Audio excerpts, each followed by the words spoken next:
When the most beautiful girl in the world was born, she didn't know there was a line drawn around her body, separating it from the rest of the world. She thought she was the world, and the world was her.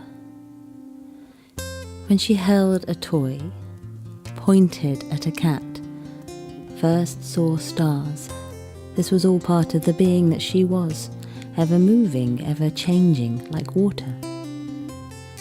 Then she grew older and began to learn that she was only a part of the world.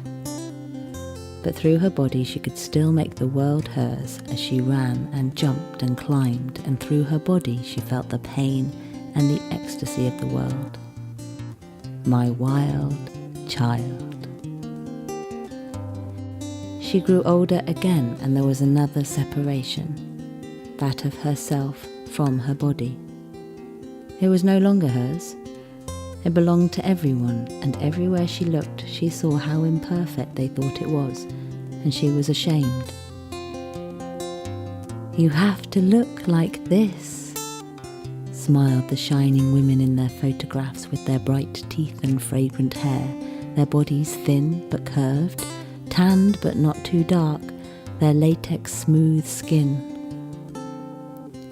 So she scrubbed and shaved and starved and purged. She no longer loved her legs because they could run, but instead she hated them because they were dimpled. She no longer wore a dress because the colour made her happy, but because the shape hid her belly. She stopped throwing her head back to laugh because her teeth were crooked. She forgot how to love because she knew that she was unlovable. She grew older still and had babies who left her belly soft, and that too was shameful that she didn't have the self-discipline to be thin in 2 weeks.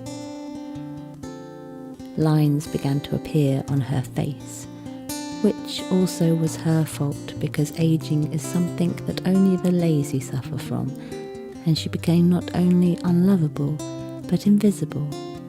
But at least her body was hers again because nobody else cared about it. One day, as a very old woman, she was standing on the shoreline watching the sea, and a memory moved in her and she wanted to be in the water. So thinking that she was invisible, she took off all her clothes. It was then that she realised she wasn't invisible at all.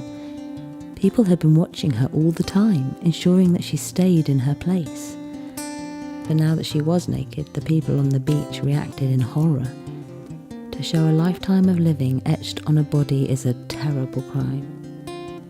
She waded into the sea and felt the pain and the ecstasy, the first thrilling shiver and then a slow warmth move through her. She moved through the water, kicking and bobbing, pulling and pushing, and she remembered that her body was hers. And as she swam, the line drawn around her body melted away, and the most beautiful girl in the world wished that she had lived her life remembering the things she knew on the day she was born, that she was the world, and the world was her.